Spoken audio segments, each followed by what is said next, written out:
Hey everyone, this is the Bridge Reach. This is one of my new favorite hip openers. It's great for thoracic mobility. It's a good chest opener. I'm going to run clip and show you what it looks like. There's two variations. The second one is a little bit more intense than the first.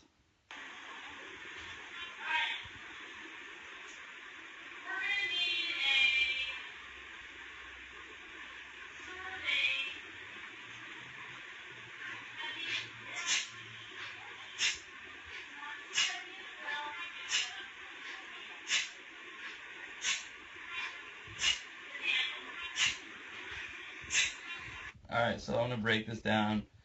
The Bridge Reach is something that is a lot harder for me than it should be.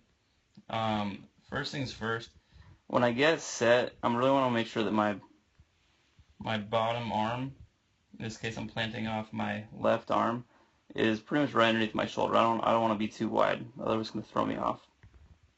From here, I'm going to start pushing through like I'm doing a bridge. As I do that, I'm going to lift my other arm. For variation number one, I'm just going to set it on my shoulder. It's pretty much the same thing. This is just a little bit less of an intense stretch. And then from here, this is the important part.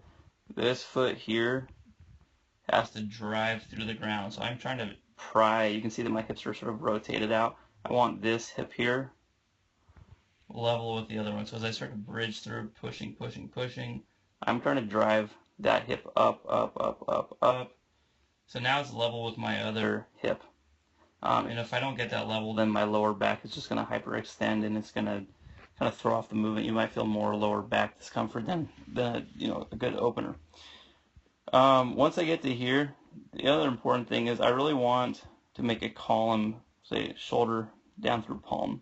So you can't really see from this angle, but this shoulder here, the planted shoulder, I'm packing that. I'm really having to pull that underneath me. Otherwise, you can see that my chest here, you see, it's pretty much square. It's pointing right at the camera. If you're a little bit tighter, your chest is going to want to be aimed up, and we don't want that.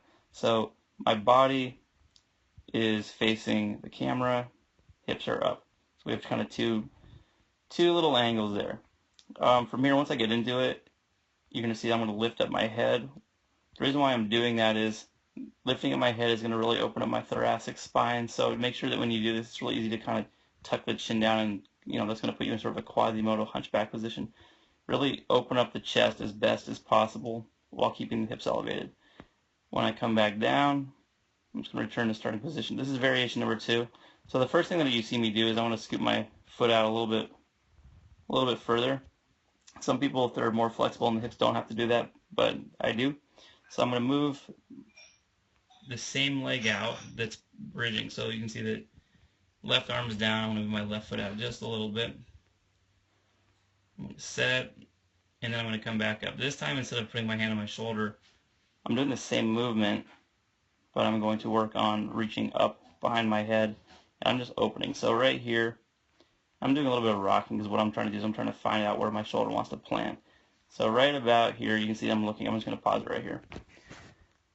This for me is a massive stretch. You can see through here is wide open. On top of that, well, let's just say there's a cross connection between shoulder and hip. You can see this shoulder, or excuse me, this hip, this shoulder. I'm opening both.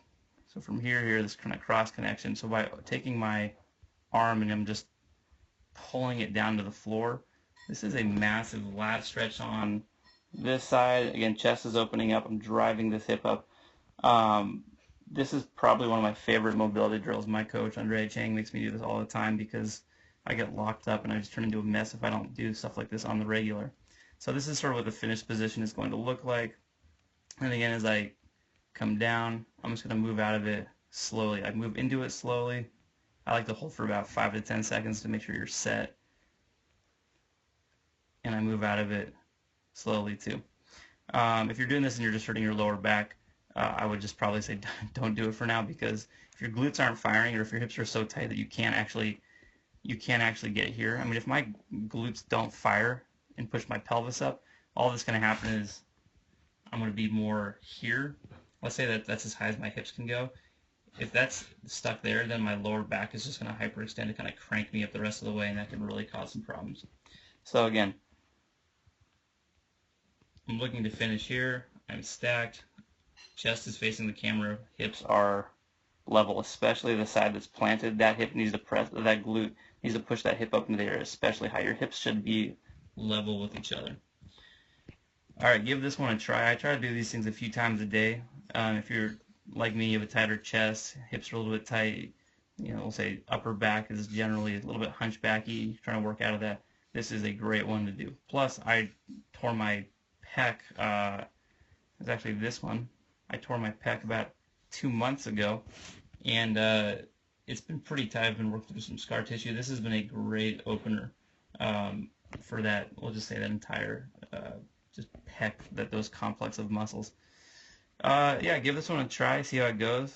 Pain, don't do it. If it's working, keep doing it.